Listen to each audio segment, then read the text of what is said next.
അങ്ങനെ ഖുർആന്റെ കൽപ്പന നടപ്പാക്കിയതായ ഉമർ മഹാ അന്തസ്, മഹാ അഭിമാനം. സുബ്ഹാനല്ലാഹ്, പേർഷ്യ, റോമ, രണ്ട് മഹാചക്രവർത്തിമാരുടെ കൊട്ടാരത്തിലുള്ളതായ പവിഴങ്ങൾ, സമ്പത്തുകൾ, കിരീടങ്ങൾ, അവകാശങ്ങൾ എല്ലാം മദീനത്തെ പള്ളിയിലേക്ക്, ഇവിടെയുള്ള പാർലമെന്റിലേക്ക്, ഉമറിന്റെ പരിസരത്തിലേക്ക്. പക്ഷെ നമുക്ക് തോന്നുന്നു, ഞാൻ പലപ്പോഴും പറഞ്ഞതാ, സന്ദർശകർക്ക് വേണ്ടി മടക്കി പറയുന്നു, നമുക്ക് തോന്നുന്നു അവിടെ ഒരു ആഘോഷം കൊണ്ടാടുന്നു. നമുക്ക് ആഘോഷമാണ് ഇഷ്ടം, നമുക്കൊരു ഡാൻസ് ആണൊക്കെ ഇഷ്ടം, അല്ലേ? നമുക്കൊരു പന്തടിയൊക്കെ ഇഷ്ടം. അപ്പോൾ ഒരു ആഘോഷം കൊണ്ടാടും, വിജയല്ലേ? സംഭവിച്ചത് അങ്ങനെയല്ല. ഉമറിന്റെ മുമ്പിലേക്ക് പവിഴങ്ങളും സ്വർണങ്ങളും ഈ വളകൾ ആരുടെ? പേർഷ്യൻ ചക്രവർത്തിയുടെ വള, യുദ്ധവളയും ആ സ്വർണ്ണ വളയൊക്കെ, കിരീടമൊക്കെ അതൊക്കെ അങ്ങോട്ട് സമർപ്പിക്കപ്പെട്ടപ്പോൾ മദീനത്തെ പള്ളി നിറഞ്ഞു കിടക്കുകയാണ്. മഹാത്മാക്കളെ സ്വീകരിക്കാൻ പട്ടാളക്കാരെ. അങ്ങനെ റസൂൽ മഹാനായ ഉമർ ഇബ്നുൽ ഖത്താബ് റളിയല്ലാഹു തആല അൻഹുവിന്റെ സാന്നിധ്യത്തിലേക്ക് 10ഓളം വർഷം ഖലീഫയായി ജീവിച്ച മഹാനേതൃത്വത്തിന്റെ ആ സാന്നിധ്യത്തിലേക്ക് സമർപ്പിക്കപ്പെട്ടതായ വേളയിൽ അദ്ദേഹം പൊട്ടിക്കരയുന്നു. റസൂലുള്ളാഹി ഇവിടെ വിട്ടുകളഞ്ഞു. അവരുടെ കാലഘട്ടത്തിൽ ഇങ്ങനെയുള്ള നിഅമത്ത് കൊണ്ട് റസൂലുള്ളാഹിനെ പരിശോധിച്ചിട്ടില്ല. അബൂബക്കർ വിട്ടുകഴിഞ്ഞു. അവരുടെ കാലഘട്ടത്തിൽ ഇങ്ങനെയുള്ള നിഅമത്ത് കൊണ്ട് അവരെയും അല്ലാഹു പരിശോധിച്ചില്ല. ഈ സാധുവായ ഉമറിനെ അല്ലാഹു ഇപ്പോൾ പരീക്ഷിച്ചത് ഇങ്ങനെയുള്ള നിഅമത്തിലൂടെ എന്ന് പറഞ്ഞുകൊണ്ട് കരയുന്നു.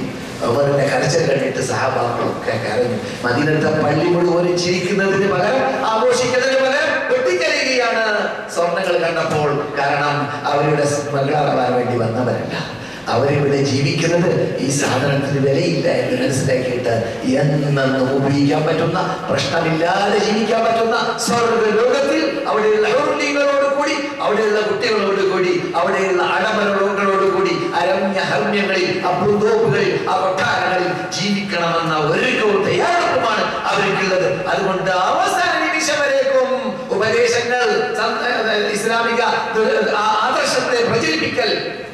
സുബ്ഹാനല്ലാഹ്, നിങ്ങൾ കാണുന്ന മസ്ജിദിന്റെ അകത്തുള്ള സ്വർഗ്ഗത്തോപ്പിന്റെ മധ്യത്തിലുള്ള റസൂൽ നമസ്കരിച്ച മെഹ്റാബാണെന്ന് പറയുന്ന ആ മെഹ്റാബിന്റെ മുമ്പിൽ ഉമർ നമസ്കരിക്കുന്ന വേളയിൽ കടാരി കൊണ്ട് കുത്തപ്പെടുന്നു. അദ്ദേഹം നിലം പതിക്കുന്നു, ചോരയിൽ കുളിക്കുന്നു. ഒരഭിപ്രായത്തിൽ അദ്ദേഹത്തിന്റെ മുമ്പാകത്തിൽ നിന്നിട്ട് കുടൽ പുറത്തു വന്നതാണ്. വൈദ്യൻ വന്നിട്ട് ഭക്ഷണം പാല് തൊള്ളയിലൊഴിച്ചു, പാല് പുറത്തിറങ്ങാണ്. വൈദ്യൻ പറഞ്ഞു ജീവിക്കൂല. ഉമറിന്റെ ചോദ്യം, ഉമറിന് കുത്തേറ്റ ഉടനെ തന്നെ വേഗം അബ്ദുറഹ്മാന്റെ ഔഫ് സ്വർഗ്ഗത്തിന് ടിക്കറ്റ് കിട്ടിയ കോടീശ്വരനായ അബ്ദുറഹ്മാന്റെ ഔഫിനോട് പറയുന്നു നമസ്കാരം പൂർത്തിയാക്കാൻ. അങ്ങനെ അബ്ദുറഹ്മാന്റെ ഔഫ് നമസ്കാരം പൂർത്തിയാക്കുന്നു. ഉമർ നിലംപതിക്കുന്നു. റളിയല്ലാഹു തആല അൻഹു ആ ജനങ്ങൾ സന്ദർശിക്കാൻ ആരംഭിച്ചു. ക്യൂ നിൽക്കുന്നു.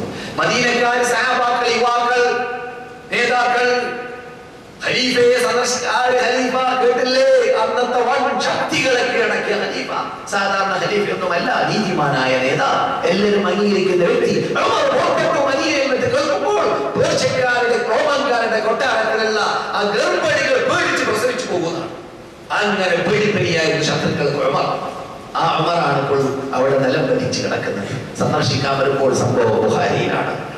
വരുന്ന കൂട്ടത്തിൽ ഒരു യുവാവ്, വിടവാങ്ങാൻ വരുന്ന ഒരു യുവാവിന്റെ തുണി, ധരിച്ച വസ്ത്രം നെരിയാണിക്ക് താഴെ. മരണത്തോട് മല്ലിടുന്ന ഉമർ പറയുന്നു, നീ ആ വസ്ത്രമല്ല നോക്കൂ ചങ്ങാതി, കുട്ടി.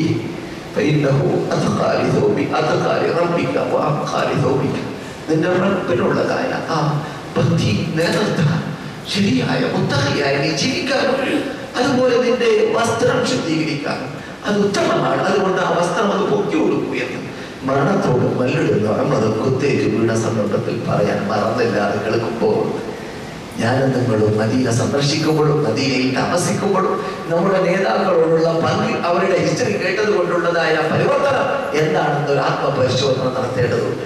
എത്രമാത്രം നാം ശ്രദ്ധ ചെലുത്തുന്നു അള്ളാഹുവിന്റെ വിധിവിലക്കുകൾ നടപ്പാക്കുന്നതിൽ. 5 വക്ത് നമസ്കാരം കൃത്യമായിട്ടെങ്കിലും, സുബഹി നമസ്കാരമെങ്കിലും പള്ളിയിൽ പോയി ജമാഅത്തോട് കൂടി നമസ്കരിക്കാൻ നമ്മിൽ നിന്നുള്ള പുരുഷന്മാർക്ക് നിർബന്ധമുണ്ടാവേണ്ടതില്ലേ? സഹോദരന്മാരെ, സഹോദരികളെ, ലോകത്തിൽ നിർമ്മിക്കപ്പെട്ട കോടാനുകോടി പള്ളികൾ അത് അള്ളാന്റെ ചിഹ്നമാണെന്ന് ഖുർആൻ പറയുന്നില്ലേ കൂട്ടരെ? അള്ളാന്റെ ചിഹ്നമായ പള്ളികൾ ആദരിക്കലിൽ പ്രധാന ഭാഗമല്ലേ അതിൽ?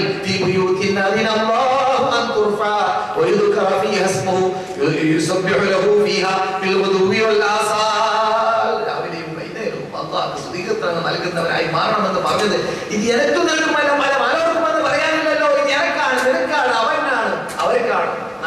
വ്യക്തമാക്കേണ്ടതാണ്. നാം എവിടെയുണ്ട്, നമ്മുടെ കുട്ടികൾ എവിടെയുണ്ട്? ജമാഅത്ത് നടക്കുമ്പോൾ, ജുമാ നടക്കുമ്പോൾ ശ്രദ്ധിക്കേണ്ടതില്ലേ?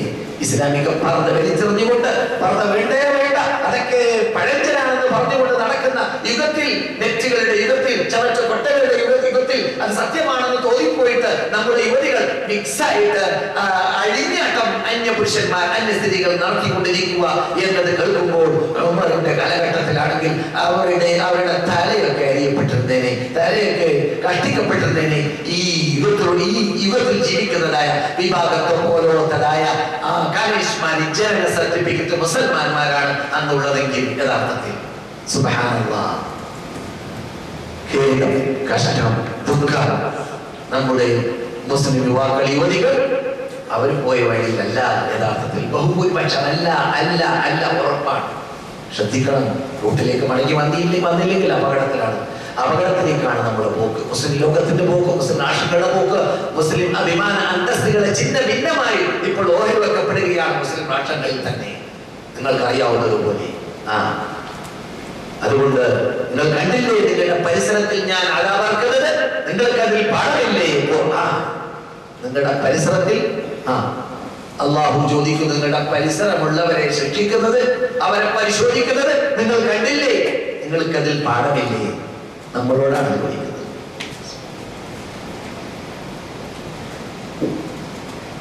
ഖലീഫ ഉമർ, അമീറുൽ മുഅ്മിനീൻ ഉമർ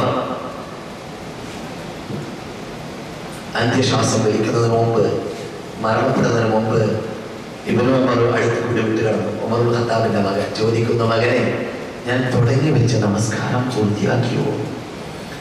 പറഞ്ഞു, ഇല്ല വാപ്പ, നിങ്ങൾ പൂർത്തിയാക്കുന്നതിന് മുമ്പാ കുത്തേറ്റ് നിലം പതിച്ചത്. അപ്പോൾ പറഞ്ഞു, എന്നെ പൊക്കി നിർത്തും, ഞാനൊന്ന് നമസ്കരിക്കട്ടെ, പൂർത്തിയാക്കട്ടെ.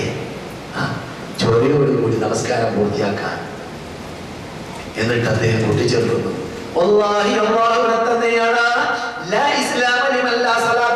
നമസ്കരിക്കാത്ത ഒരു മുസ്ലിമല്ല, നമസ്കാരമില്ലാത്തവൻ ഇസ്ലാമില്ല, 3 തവണ. റസൂലിൽ നിന്നിട്ട് ഉൾക്കൊണ്ട തത്വമാണ് പറയുന്നത്. മരിക്കാൻ പോകുമ്പോൾ നമ്മുടെ നേതാവ് അത് പറഞ്ഞിട്ടാണ് മരിച്ചത്. നമസ്കരിച്ചിട്ട് പറഞ്ഞു മകനോട്, മകനെ, ഒന്ന് ആയിഷയുടെ വീട്ടിൽ അബൂബക്കറിന്റെ മേഖല എനിക്ക് എൻ്റെ ശരീരത്തെ, ജഡത്തെ കബറടക്കാൻ അനുവദിച്ചു. ആയിഷ റളിയല്ലാഹു തആല അൻഹ ഉദ്ദേശിച്ച സ്ഥലമായിരിക്കാം, ഭർത്താവോട് കൂടി ഭാര്യയോട് കൂടി എനിക്ക് അനുവദിക്കുകയാണെങ്കിൽ പോയി ചോദിച്ചു. പറഞ്ഞു, ഖലീഫയ്ക്കോ അമീറുൽ മുഅ്മിനീനോ അവർക്ക് കൊടുക്കാതിരിക്കാനോ? എനിക്ക് ഇഷ്ടമുള്ള സ്ഥലം അതായിരുന്നു, ഞാൻ മരിച്ചാൽ അവിടെ കിടക്കണമെന്ന് ഇഷ്ടമായിരുന്നു എനിക്ക്. അത് പറയുന്നു ആയിഷ. പക്ഷേ അമീറുൽ മുഅ്മിനീനെ ഞാൻ അവരെ എന്നേക്കാൾ ഞാൻ എന്ത് ചെയ്യുന്നു, സെലക്ട് ചെയ്യുന്നു ആ സ്ഥലത്തേക്ക് വേണ്ടി. മറുപടി കിട്ടി. റളിയല്ലാഹു തആല മകളോട് പറയുന്നു വേറെ റിപ്പോർട്ടിൽ, നിങ്ങൾ ഈ പറയുന്ന റിപ്പോർട്ടിലല്ല എന്നാണ് എൻ്റെ ഓർമ്മ. മകളോട് പറയുന്നു, ഞാൻ മരിച്ചാൽ ഒന്നുകൂടി ചോദിക്കണം. ആരോട്? ആയിഷയോട് അനുവാദം ചോദിക്കണം. കാരണം ഞാൻ ഖലീഫ എന്ന നിലയ്ക്ക് ഇപ്പോൾ ജീവിച്ചിരിക്കവേ ഒരു പക്ഷേ ഖലീഫയോട് എന്താ പറയാ എന്ന് വിചാരിച്ചിട്ട് പറഞ്ഞതായിരിക്കും ആയിഷ. അതുകൊണ്ട് ഞാൻ മരിച്ച ശേഷം ഒന്നുകൂടി ചോദിക്കണം. മരണപ്പെട്ട ശേഷവും പോയി ചോദിച്ചു. ആയിഷ, ഞാൻ പ്രീതിപ്പെട്ടുകൊണ്ട് തന്നെയാണ് നിന്റെ വാപ്പാക്ക് ആ സ്ഥലം അനുവദിച്ചതെന്ന് ആയിഷയുടെ മറുപടി കിട്ടി.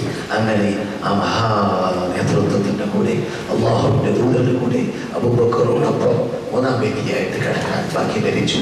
ആർക്ക്? മഹാനായ ഉമർ ഇബ്നുൽ ഖത്താബ് റളിയല്ലാഹു തആല അൻഹു. ചരിത്രകാരന്മാർ പറയുന്നു, നേർക്ക് നേരെ കിടത്തിയില്ല. കാരണം സ്റ്റാൻഡേർഡ് അനുസരിച്ചിട്ട് താഴ്ത്തിയായിരിക്കാം. റസൂലിന്റെ തല കഴിഞ്ഞ ശേഷമാണ് അബൂബക്കറിന്റെ തല ആരംഭിക്കുന്നത്, അബൂബക്കറിന്റെ തല കഴിഞ്ഞ ശേഷമാണ് ഉമറിന്റെ തല ആരംഭിക്കുന്നത്. കൃത്യം എങ്ങനെയെന്നത് ആർക്കും അറിയില്ല. കാരണം 1ാം നൂറ്റാണ്ട് അവസാനിക്കുന്നതിന് മുമ്പ് ആ സ്ഥലത്ത് 5 കോട് കൊണ്ട് വൻമതിൽ കൊണ്ട് വലയം ചെയ്യപ്പെട്ടിരിക്കുകയാണ്. ആ വൻമതിലിന്റെ വീതിയുള്ള വീതിയാണ് നാം പാടി നോക്കിയാൽ കാണുക. 1300 കൊല്ലമായിട്ട് ഖബറുകളെ നേരിട്ട് ആരും തന്നെ കണ്ടിട്ടില്ല. ഞാനിപ്പോൾ പറഞ്ഞത് കൊണ്ട് ഉദ്ദേശിക്കുന്നത്, ഒന്നാമത് മദീന സന്ദർശകർക്കുള്ളതായ പാഠങ്ങളും അതുപോലെ നമ്മുടെ സ്ഥല ക്ലാസ് മെമ്പർമാർക്കും മഹാനായ നമ്മുടെ നേതാക്കൾ ആ സ്ഥലത്തേക്ക് വെറുതെ എത്തിയതല്ല, പ്രവർത്തനത്തിലൂടെയാണ്, യന്ത്രത്തിലൂടെയാണ് നാം ഈ ഭൂമിയിൽ അവർ ആദരിക്കപ്പെടുന്നത് കണ്ടത്. അതുപോലെ സ്വർഗത്തിലും അവരങ്ങനെ തന്നെ എന്നത് മനസ്സിലാക്കണം. എന്തുകൊണ്ട്? വഹിയാണ് അറിഞ്ഞത്. അബൂബക്കർ സ്വർഗത്തിൽ, ഉമർ സ്വർഗത്തിൽ. ഒരു ദിവസത്തിൽ 1 മണിക്കൂറിനിടയിൽ ഒരേ സ്ഥലത്ത് ബീർ അരീസി എന്ന കിണറിന്റെ പരിസരത്തിൽ സഹീഹായ ഹദീസിൽ ബുഖാരി അബൂബക്കർ സ്വർഗ്ഗത്തിൽ, ഉമർ സ്വർഗ്ഗത്തിൽ, ഉസ്മാൻ സ്വർഗ്ഗത്തിൽ എന്ന് വഹിക്കുന്നത്. അതൊരു മഹാ സ്റ്റാൻഡേർഡാണ്. അതാണ് ബഹുമതികൾ, അല്ലേ? അതാണ് ബഹുമാനങ്ങൾ. അങ്ങനെയുള്ള സ്റ്റാൻഡേർഡുകളിലേക്കാണ് നാം എത്തേണ്ടത്. അതിന് അല്ലാഹു തൗഫീഖ് നൽകുമാറാകട്ടെ.